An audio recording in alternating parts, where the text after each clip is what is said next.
Crab Game is a first-person multiplayer party game where players compete in various mini-games based around childhood games. Now I'll explain the game. The player must avoid dying and be the last one remaining in order to win a cash prize. However, the game can end if there is nobody left.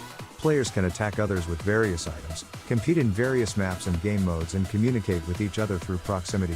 Players can also create servers with up to 50 players or join existing ones. While the game initially featured primarily Squid Game-inspired minigames, a series of content updates have expanded the game to have a variety of game modes and maps unique to Crab Game, with no discernible connection to the series. Download the game free.